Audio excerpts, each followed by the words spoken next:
Hello guys ready காசையில் அடுத்ததாக என்ன நடக்குதுன்னு சொன்னால் அண்ணாமலைகிட்ட அடி வாங்குறாங்க விஜயா அடி வாங்குறது எதுக்காக என்று சொன்னால் விஜயான்ற வீடு ஏலத்தில் போகுது. அதாவது 48 லட்சம் வாங்கியிருக்கிறாங்க. இவங்க 30 லட்சம் வாங்கினதா தான் மனோஜ் வாங்கின மாதிரி தான் கணக்கு காட்டியிருக்கிறாங்க. இதை பார்த்து அண்ணாமலை 30 லட்சம் தானேப்பா வாங்கியிருக்கிறோம், அதுக்கான வட்டி சரியாக தந்துட்டு தானே இருக்கிறோம், எதுக்கு வந்தீங்க என்ற மாதிரி கேட்கும்போது தான் அங்கே பெரிய பிரச்சனையே வருது. நீங்கள் 30 லட்சம் வாங்கலை, 48 லட்சம் வாங்கியிருக்கிறீங்க என்ற மாதிரி ஒரு கணக்கை காட்டுறாங்க. இவ்வளவு பணம் மனோஜ் வாங்கினாங்களான்னு கேட்டால் இல்லை.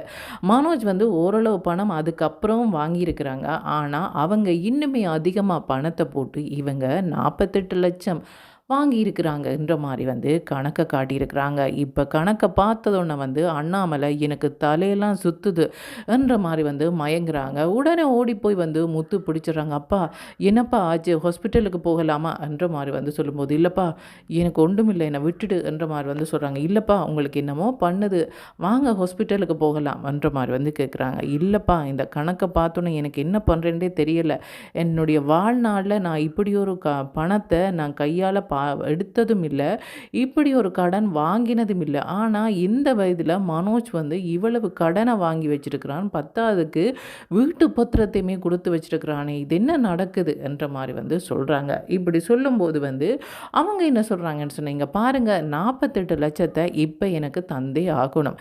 ஏனென்று சொன்னால் உங்களோட பையன் பொய்யான கையெழுத்து போட்டுத்தான் இந்த வீட்டை எனக்கு தந்ததா நீங்கள் சொல்கிறீங்க. அப்படி என்று சொன்னால் திரும்பவும் எப்படி உங்களோட பையனை நம்புறது, என்னால் நம்ப முடியாது, நீங்கள் இதுக்கு பதில் சொல்லித்தான் ஆகணும் என்ற மாதிரி சொல்கிறாங்க. இப்படி சொல்லும்போது முத்து என்ன கேட்குறாங்கன்னு சொன்னால், நீங்கள் அப்பாவை கேட்டு தான் இதெல்லாம் பண்ணீங்களா, அப்பாவை கேட்டு தான் அவங்களுக்கு பணம் கொடுத்தீங்களா, இப்போ மட்டும் எப்படி நீங்கள் அப்பாட்ட பணம் கேட்குறீங்க, கொஞ்சமாவது உங்களுக்கு இதில் நியாயம் இருக்கிற மாதிரி தெரியுதா என்ற மாதிரி கேட்குறாங்க.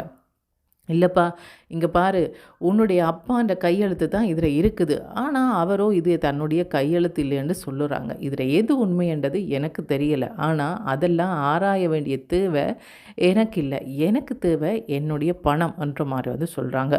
இப்படி சொல்லும்போது விஜயா சிந்தாமணிக்கு சொல்கிறாங்க, சிந்தாமணி நீங்களாவது சொல்லக்கூடாதா, பார்த்துட்டு பேசாமல் இருக்கிறீங்க என்ற மாதிரி சொல்கிறாங்க. விஜயாவுக்கு தெரியாது சிந்தாமணி தான் இதை பண்ணினது என்று. சிந்தாமணி இவங்களை பழி வாங்குறதுக்கு தான் இந்த மாதிரி எல்லாம் பண்ணி வச்சுக்கிறாங்கன்ற விஷயம் விஜயாவுக்கு தெரியாது. சிந்தாமணி என்ன மனதுக்கு நிற்கிறாங்கன்னு சொன்னால், என்ன விஜயா உங்களை அப்படியே விட்டுட்டு போக நினச்சிங்களா, மீனா செய்த காரியத்துக்கு பழி வாங்கிறதுக்கு தான் நான் இப்போ இந்த பத்திரத்தையும் எடுத்துகிட்டு வர வச்சிருக்கிறேன், அப்படி இருக்கும்போது நானே உங்களுக்காக பேசுவேனா என்ற மாதிரி மனசுக்கு நிற்கிறாங்க. நினச்சிட்டு என்ன சொல்கிறாங்கன்னு சொன்னால், மாஸ்டர் இங்கே பாருங்கள், உங்களால் என்னுடைய பிஸ்னஸே போச்சு, எனக்கு ஊரில் உள்ள நல்ல பேரே போச்சு, இந்த மாதிரி உங்களுக்கு பணம் வாங்கி தந்து கடைசியில் என்ன கொண்டு போய் மாட்டி விடுற அளவுக்கு வச்சுட்டீங்க, இப்படி ஒரு நிலைமையில் நீங்கள் என்ன தள்ளுவீங்கன்னு நான் கொஞ்சம் கூட எதிர்பார்க்கல. என்ன மாஸ்டர் உங்கள ஒரு மரியாதை வச்சு, உங்கள ஒரு நம்பிக்கை வச்சு பணத்தை வாங்கி தந்தா நீங்கள் இப்படியா பண்ணுவீங்க, இப்படியா பிள்ளையை வளர்த்து வச்சுருக்கிறது, என்ன உங்களோட பையன் இப்படியெல்லாம் பண்ணி வச்சுக்கிறான், இப்போ பாருங்கள் அவர் என்னட்டு தான் பணத்துக்கு வந்தார், நீங்கள் தானே சொன்னீங்க, நீங்கள் சொன்னதை கேட்டு தானே அவங்களுக்கு பணம் கொடுத்தேன் என்ற மாதிரி வந்தார், அதனால் என்ன பண்ணுறது தெரியாமல் இங்கே நான் கூட்டிகிட்டு வந்திருக்கிறேன், இவருக்கு ஏதாவது ஒரு பதிலை சொல்லி அனுப்புங்க, எனக்கு இதை பற்றியெல்லாம் தெரியாது என்ற மாதிரி சொல்கிறாங்க. இப்படி சொல்லும்போது முத்து யோசிக்கிறாங்க, எதுக்கு தேவையில்லாமல் சிந்தாமணி இதுக்குள்ளே நுழைஞ்சாங்க, சிந்தாமணி சரியில்லைன்னு தெரிஞ்சு எதுக்கு அம்மா போய் சிந்தாமணிகிட்ட பணம் கேட்க போனாங்க, இந்த மனோஜோட குணம் தான் நமக்கு நல்லா தெரியுமே, அவன் நல்லா இருக்கணும்ன்றதுக்கு இந்த மாதிரியெல்லாம் ஏமாத்து வேலைகள் எல்லாம் பார்க்குறதுக்கு எதுக்கு இவங்க துணை போனாங்க என்ற மாதிரி யோசிக்கிறாங்க. இப்படி யோசிச்சுட்டு இருக்கும்போது அந்த பணம் கொடுத்தவங்க என்ன சொல்கிறாங்கன்னு சொன்னீங்க பாருங்கள், ஆளாளுக்கு பேசுகிறதுக்கோ யோசிச்சுட்டு இருக்கிறதுக்கோ இது என்னுடைய சைன் இல்லை என்று சொல்கிறதையோ கேட்குறதுக்கு நான் இங்கே வரலை, என்னுடைய பணத்தை எடுத்து வைங்க, இன்னொரு அரை மணித்தியாலத்தில் என்னுடைய பணம் இந்த டேபிளில் இருக்கணும், இல்லைன்னு சொன்னால் அவ்வளோ பேரும் ஜெயிலுக்கு போக வேண்டி வரும்ன்ற மாதிரி சொல்கிறாங்க. அண்ணாமலை சொல்கிறாங்க, என்னங்க நீங்கள் இப்படி திடீரென்று கேட்டால் என்ன பண்ணுறது என்ற மாதிரி சொல்கிறாங்க. ஏன் உங்களோட பையனும் இப்படி திடீரென்று தானே கேட்டாங்க, நாங்களும் ஒரு நம்பிக்கையில் கொடுக்கலையா, இப்போ அந்த நம்பிக்கையை உடைக்கிற மாதிரி அவங்களோட செயற்பாடு இருக்கும்போது நீங்கள் இப்படி சொல்லலாமா என்ற மாதிரி கேட்குறாங்க. இப்படி கேட்கும்போது அவங்க என்ன சொல்கிறாங்கன்னு சொன்னால், சரி இந்த மாதிரி நீங்கள் பண்ணுவீங்கன்னு எனக்கு தெரியாது. இங்கே பாருங்கள், நாங்கள் இந்த மாதிரி எதுவும் பண்ணலை, உங்களோட பையன் தான் பண்ணி வச்சுக்கிறாங்க. நீங்கள் கேள்வி கேட்குறதா இருந்தால் நாங்கள் போனதுக்கப்புறமா உங்களோட பையனையும் உங்களோட ஒய்ஃபையும் கேளுங்க, இப்போ எங்களோட பணத்தை கொடுங்க என்று ஒரேபடியாக நிற்கிறாங்க. இப்படி நிற்கும்போது அண்ணாமலை கேட்குறாங்க, இங்கே பாருங்கள், ஒரு கொஞ்ச காலம் டைம் தர வேண்டாமா, நீங்கள் உடனே தர சொன்னால் எப்படிங்க என்ற மாதிரி வந்து சொல்கிறாங்க. அவங்க என்ன சொல்கிறாங்கன்னு சொன்னால், சரி 1 மாதம் டைம் தாரேன், அதுக்குள்ளே நீங்கள் எப்படியாவது இந்த பணத்தை தந்துடணும், இல்லை என்று சொன்னால் ஒரு நாள் தவறினா கூட நான் விட மாட்டேன், நான் வந்து உங்கள் மேலே வந்து கம்ப்ளைண்ட் பண்ணிடுவேன் என்ற மாதிரி வந்து சொல்கிறாங்க. 1 மாதமா? எப்படிங்க இது? என்ன 1 லட்சம் 2 லட்சமா? 48 லட்சத்தை எப்படிங்க 1 மாதத்தில் தர முடியும் என்ற மாதிரி வந்து கேட்குறாங்க. அதை நீங்கள் உங்களோட பையன்கிட்ட தான் கேட்கணும். உங்களோட பையனுக்கு 48 லட்சத்தை வாங்கி செலவு பண்ண தெரிஞ்சது இல்லையா? அப்படிப்பட்டவங்களுக்கு அதே அளவு பணத்தை சம்பாதிக்கவும் தெரிஞ்சிருக்கணுமே என்ற மாதிரி வந்து சொல்கிறாங்க. இப்படி சொல்லும்போது வந்து மனோஜுக்கு வந்து திரும்பவுமே முத்து அடிக்க போகிறாங்க. என்னடா பண்ணி வச்சிருக்கிற என்ற மாதிரி வந்து சொல்கிறாங்க. அவங்க பேசாமல் நிற்கிறாங்க. இங்கே பார் முத்து, அவனுக்கு அடித்தோ பேசியோ பிரயோஜனம் இல்லை, அவன் திரும்ப திரும்ப இதைத்தான் பண்ணிகிட்ருப்பான். நாங்கள் இந்த வீட்டில் வாழணும்னு சொன்னால் இதுக்கு ஏதாவது ஒரு வழி பண்ணணும் அப்பா, உன்னால் தான் இதுக்கு ஏதாவது பண்ண முடியும், ஏதாவது யோசனை சொல்லு என்ற மாதிரி வந்து சொல்கிறாங்க. உன்னிட்ட பணம் இல்லைன்னு எனக்கு தெரியும், ஏதாவது ஒரு யோசனை சொல்லு என்ற மாதிரி வந்து அண்ணாமலை முத்துவை கேட்குறாங்க.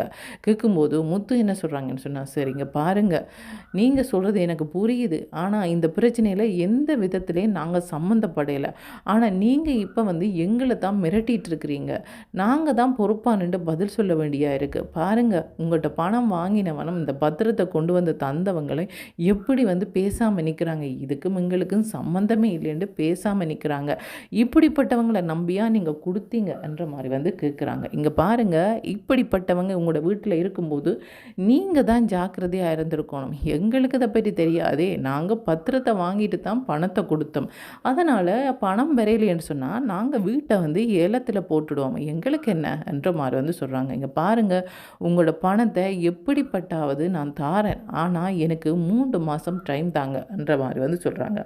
3 மாதம் சரி, உங்களுக்கு டைம் தரேன், ஆனால் நீங்கள் வந்து எல்லாருமே இதில் சைன் பண்ணணும், நீங்கள் யாராவது ஒருத்தங்க கூட சைன் பண்ணாமல் இருக்க முடியாது என்ற மாதிரி வந்து எல்லார்ட்டையுமே சைன் வாங்குகிறாங்க. எத்தனை பேர் சைன் வாங்கினாலும் அந்த பணத்தை திரும்ப கொடுக்க வேண்டியது முத்து தான். மற்றவங்க யாருக்கும் அதை பற்றி அக்கறையே இல்லை. ஒரு கொஞ்சம் பணம் ரவி கொடுப்பாங்களோ இல்லையோ, அதை தவிர மனோ சுத்தமாகவே பணம் கொடுக்க மாட்டாங்க. அவங்க அடுத்த பணம் எப்போ வரும், எப்படி ஏமாற்றலாம், எப்படி மற்றவங்களில் பழி போடலாம், இதைத்தான் யோசிச்சுட்டு இருப்பாங்க. இதைத்தான் அவங்க அங்கே பண்ணிட்டுமே இருக்கிறாங்க. இப்படி இருக்கும்போது அண்ணாமலை ரூமை பூட்டிட்டு ரொம்பவே கவலையாக உட்காந்துருக்குறாங்க. முத்து வந்து கதவை தட்டுறாங்க. அவங்க கதவை திறக்கவே இல்லை.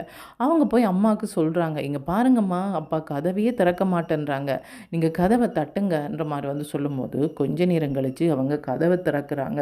விஜயா உள்ளே போய் உங்களுக்கு காஃபி ஏதாவது கொண்டு வரட்டுமா என்ற மாதிரி வந்து கேட்கும்போது அவங்க என்ன சொல்கிறாங்கன்னு சொன்னால், எனக்கு எதுவுமே வேண்டாம், என்னோட பேசாத என்ற மாதிரி வந்து சொல்கிறாங்க. இல்லைங்க, நான் வந்து இப்படியெல்லாம் நடக்குமென்று எதிர்பார்க்கல என்ற மாதிரி வந்து சொல்லும்போது அண்ணாமலைக்கு பயங்கர கோபம் வந்துடுது. அவங்கள போட்டு அடிக்கிறாங்க. என்ன நினச்சிட்ருக்குற, உன்னுடைய அம்மா அப்பா என் மேலே நம்பிக்கை வச்சு எனக்கு கல்யாணம் பண்ணி கொடுத்தாங்க, ஆனால் இன்று வரைக்கும் உன்னுடைய நம்பிக்கை கலைகிற அளவுக்கோ இல்லை உன்னுடைய அம்மா அப்பான்ற நம்பிக்கை இல்லாமல் போகிற அளவுக்கோ நான் நடந்ததில்லை. ஆனால் நீ வந்து கல்யாணம் பண்ணின நாளில் இருந்து நம்பிக்கை துரோகம் பண்ணுறதே ஒரு வேலையாக வச்சுருக்கிற, என்ன பண்ணுறது, என்னுடைய தலையெழுத்து அப்படி இருக்குண்டா நான் என்ன பண்ண முடியும் என்ற மாதிரி வந்து சொல்லி அழுகிறாங்க. உடனே வந்து முத்து உள்ளே வந்துடுறாங்க. என்னப்பா எதுக்கு அழுகிறீங்க, அழ வேண்டாம், ஏதோ ஒரு விதத்தில் நான் இதை சரி பண்ணுறேனப்பா, நீங்கள் கவலைப்பட வேண்டாம் என்ற மாதிரி வந்து சொல்கிறாங்க. அண்ணாமலை சொல்கிறாங்க, நீ என்னப்பா பண்ணுவ, நீ எந்த தப்பும் பண்ணலை, இதில் ஒரு சதம் கூட நீ எடுக்கவே இல்லை, அப்படி இருக்கும்போது இதை பொறுப்பாக வந்து நான் இதை பண்ணுறேன், நீங்கள் கவலைப்படாதீங்கன்னு நீ சொல்கிற, அதுக்கு காரணம் என்ன தெரியுமா, நான் இதையே யோசித்து எனக்கு எதுவும் ஆயிடக்கூடாதுன்னு நீ நினைக்கிற, ஆனால் இந்த பணத்தை அப்படியே கொண்டு போய் செலவு பண்ணினவன் இதில் கொஞ்சமாவது நான் பொறுப்பெடுக்கிறேன், நான் இந்த பணத்தை திருப்பி தரேன்ண்டு ஏதாவது சொல்கிறானான்னு பாரு. அவன் இந்த பக்கமே வரலை. என்னென்னு சொன்னால் அந்த பணத்தை பற்றி தான் இப்போ பேசிகிட்டு இருப்பாங்க. நான் போகக்கூடாதுன்னுட்டு பேசாமல் இருக்கிறான். எப்படிப்பட்ட ஜென்மம் அவன்! இவனை நம்பி இவ பணத்தை கொடுத்துருக்கிறா, பத்திரத்தை கொடுத்துருக்குறான்னு நினைக்கும் போது தான் எனக்கு தலையெல்லாம் சுற்றுது. என்ன பண்ணுறது, ஏன் இவ்வளவு காலம் நான் இருக்கிறேன்ட்டு தான் தெரியலைன்ற மாதிரி சொல்கிறாங்க. ஏன்னப்பா இப்படியெல்லாம் சொல்கிறீங்க, பயப்படாதீங்க, 3 மாதத்துக்குள்ள நான் சரி பண்ணிடுவேன்ன்ற மாதிரி சொல்கிறாங்க. விஜயா என்ன நினைக்கிறாங்கன்னு சொன்னால், மனோஜ் தப்பினா போதும், எப்படியாவது பணத்தை கொடுத்து நீ என்னுடைய வீட்டை பாதுகாத்து தந்தா போதுமன்ற மாதிரி தான் இவங்க பார்த்துட்ருக்குறாங்க.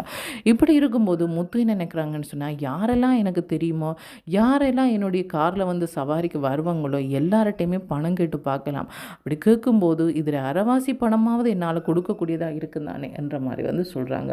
அப்படி இருக்கும்போது மீனா சொல்கிறாங்க, இல்லைங்க, முதல்ல நம்மள்கிட்ட என்ன இருக்கோ அதை கொடுப்போம் என்ற மாதிரி சொல்கிறாங்க. என்ன மீனா, எங்கள்கிட்ட என்ன இருக்குது, 10 விரல் தான் இருக்குது, இவங்கள்ட்ட எதுவுமே இல்லை, எதுவுமே இல்லாத கையை வச்சுட்டு என்ன மீனா சொல்கிற என்ற மாதிரி சொல்கிறாங்க. எங்க அப்படி சொல்கிறீங்க, இங்கே பாருங்கள், இப்போ கொஞ்ச நாளைக்கு முன்னாடி தான் எனக்கு இந்த தாலி செயின் எடுத்து தந்தீங்க, இதை கொடுத்துடலாம், இதுக்கு ஒரு 5 லட்சம் ரூபாய் பணம் வரும், அதை கொடுத்தா அப்புறமா அது அப்படியே குறைஞ்சு 43 லட்சமாக வந்துடும். அதுக்கப்புறமா அதை கொஞ்சம் கொஞ்சமாக குறைக்கிறது எங்களுக்கு ஈஸி தானே, பெரிய தொகையை நினச்சிட்ருக்கிறத விட கொஞ்சம் கொஞ்சமாக குறைக்கலாமே என்ற மாதிரி சொல்கிறாங்க.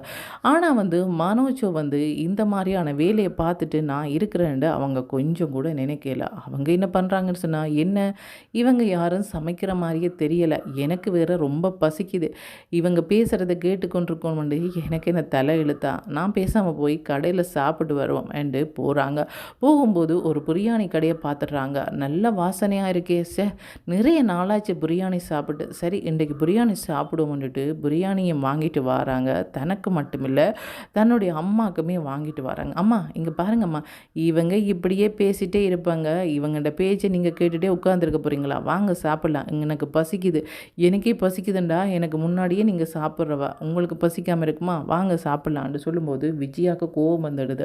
அங்கே முத்து 3 மாதத்துக்குள்ள வீட்டை திரும்ப மீட்டு தாரன், பணத்தை கொடுக்குறன்ற மாதிரி தன்னுடைய அப்பாவுக்கு சொல்லி நல்லவனாக நடிச்சிட்ருக்கிறான், நல்லவனுண்டு அவங்கள சொல்லிட்டு இருக்கிறான். இவன் என்னடான்னு சொன்னால் 48 லட்சத்தையும் தொலைச்சிட்டு பிரியாணி சாப்பிட வாரானேன்ட்டு ஓடி போய் அடிக்கிறாங்க. என்னடா நினச்சிட்ருக்குற, உனக்காகத்தானடா 48 லட்சம் தந்த, ஆனால் நீ ஒரு சதம் கூட தராமல் நீ பிரியாணியை வாங்கி சாப்பிட்டுட்ருக்குற, ஆனால் சம்மந்தமே இல்லாதவன் வீட்டை மீட்டு தாரான்னு சொல்லிட்டு இருக்கிறான். உன்னுடைய அப்பா பயங்கர கோவத்தில் இருக்கிறாங்கன்னு சொல்லும்போது அவங்க வடிவாக பார்க்குறாங்க. என்ன இது, 48 லட்சம் செலவழித்தது உண்மைதான், அதை நான் திரும்பி தரமாட்டேன்றது உங்களுக்கு நல்லாவே தெரிஞ்ச விஷயமே, நான் என்ன முதற் தடவையாக 48 லட்சத்தை கொண்டு போய் துளைக்கிறேன், இதுக்கு முன்னாடியெல்லாம் எத்தனை லட்சத்தை துளைச்சிருப்பேன், அப்போவெல்லாம் நீங்கள் பார்த்துட்டு இருந்த நீங்கள் இப்போவும் பார்த்துட்டு இருக்க வேண்டியதானே என்ற மாதிரி தான் மனோஜோட எண்ணம் இருக்குது.